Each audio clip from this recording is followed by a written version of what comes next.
Hello there, my name is Todra, And I'm Winepic.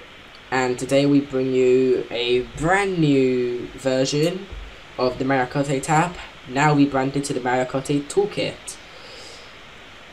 To run it, you will need a processor of 1 gigahertz or more, 512 megabytes of RAM, 10 megabytes of hard drive space, and an internet connection.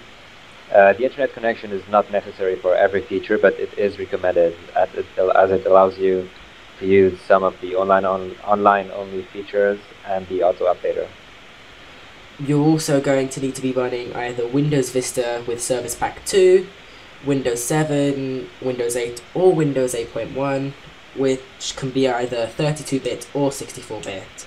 You're also going to need the Adobe Flash Player and the .NET Framework 4.5.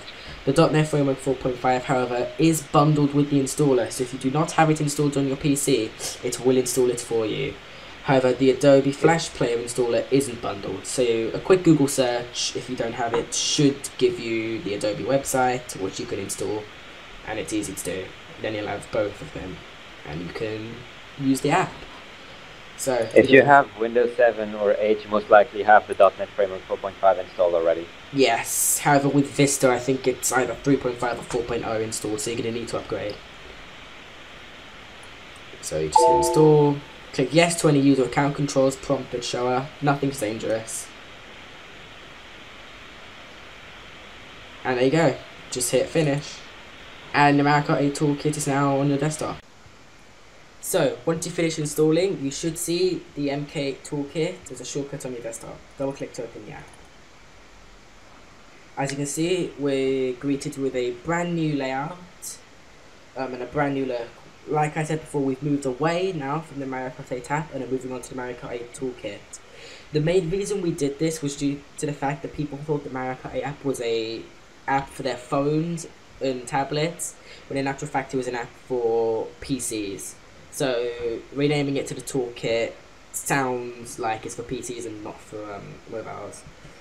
But anyways, if we click here, because you're probably wondering where all the tools are, we've now got a brand new button function thing where we've got the stats calculator, climb wall table, time trial viewer, and Mario Kart TV database. There's a lot to talk about with these, so yeah. With the stats calculator, it's been changed quite a bit. We've now got indicators over here, so you can see what you're actually viewing. So let's just go for, let's say, I don't know, I'll go for the combination I usually use. Toad, Circuit Special, Cyber Slick, and Cloud Glider. And as you can see, you've got all the results for each stat here, as well as a final result, but now we've added bars and colours to show you a more so kind of taking the look of the Mario Kart 8 stats page thing. And each colour represents up to a digit. 0 to 2.5 gives you a red colour, meaning that it's pretty bad, not very good. 2.5 to 4.5 gives you a yellow colour, it means it's okay. And then if we change this to Morton, as you can see, you're now getting greens. 4.5 to 6 means it's very good at that stat. So as you can see here, traction with this combination isn't very good at 1.25, however speed on the ground is at 5.75. There's nothing more really to explain here. This is probably the most we can do here for now. But with the DLC being released for the Mercedes, with the 3 Mercedes carts and the wheels, once the stats come out for them, we will be adding them into this as soon as possible, and we'll be pushing out an update, so you can keep on waiting for We'll be that. doing the same with the DLC characters which have just been confirmed. Yes. So if we move on to the climb wall table, this is basically the same as the one in the old app. We still have some updating to do with this. We're going to be adding penalties to the stuff that will be added later. We have added a little feature here as well that I'll show you in a sec. Also, we are planning to try to add graphs. We're sort of in the process of discussing how we'd add the graphs and stuff. But the tags are simple, so we'll do AB and CD. There you go, there's your tag. And now the points are on the fly. So it automatically gives you points added, as you can see here. So down here, you've actually got an up-down scale of who's winning. If it's blue, the blues are winning by that amount. And now if it's red, you can see the reds are winning by that amount. We've also got final scores up here as well instead of having it down here. So it's all in the middle and it's kind of more, it's much easier to see.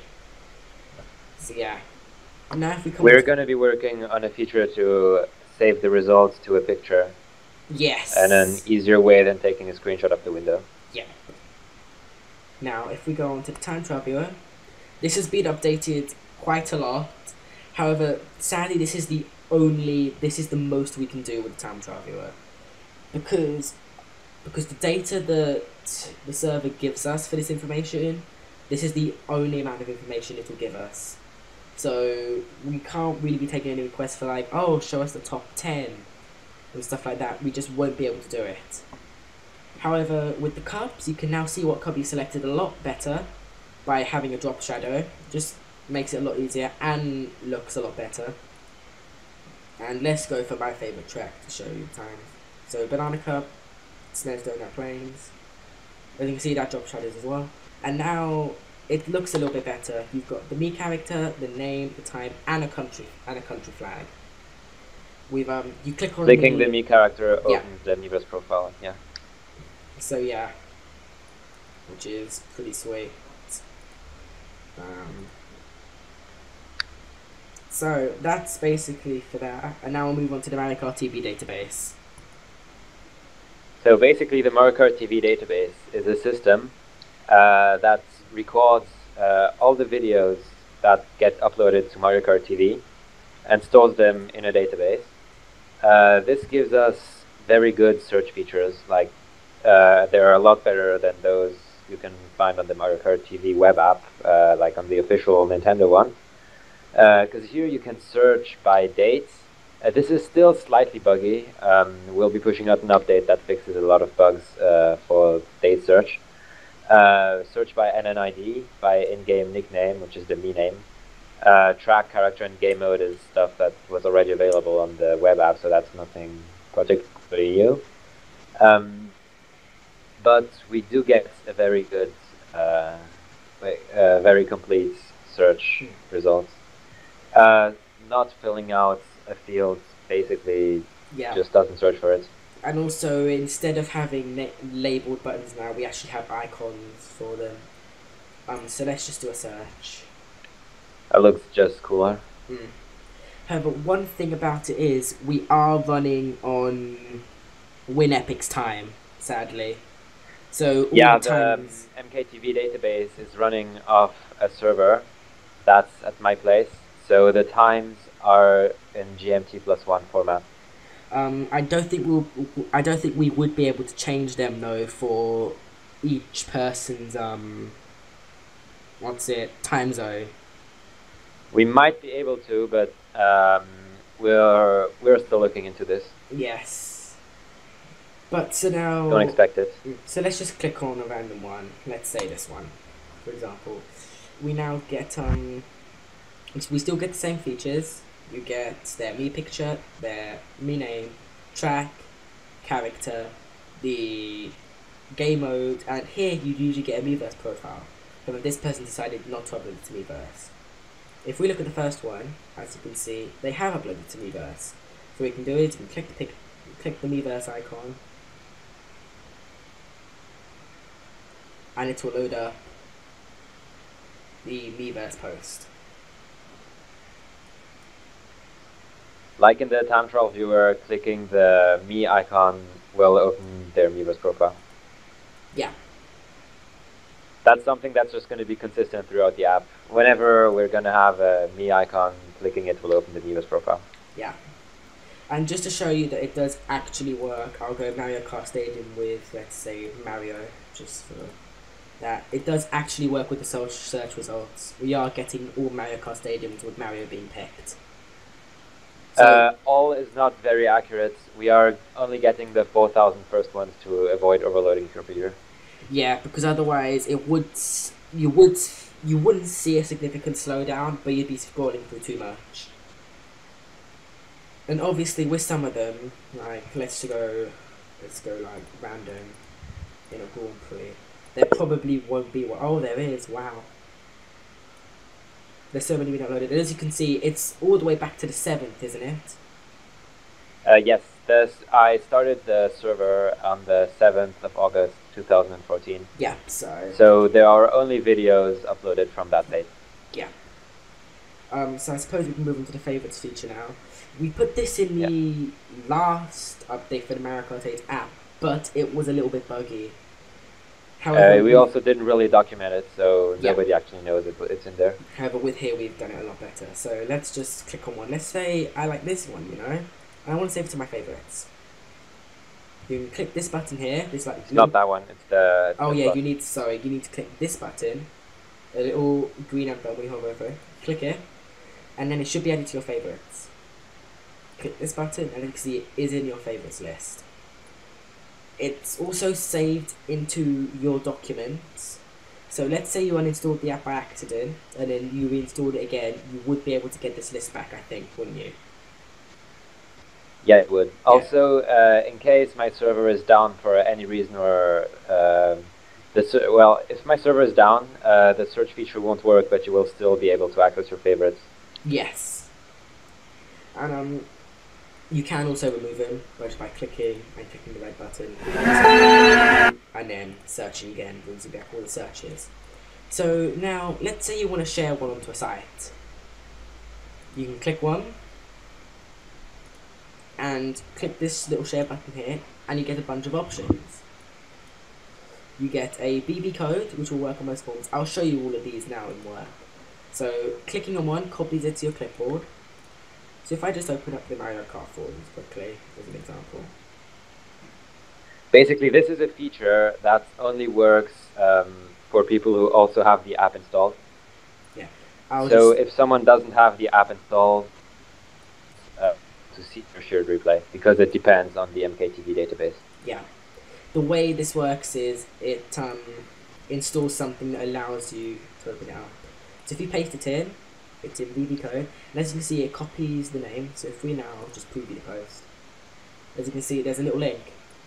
You open it up, and it opens up the app with that one.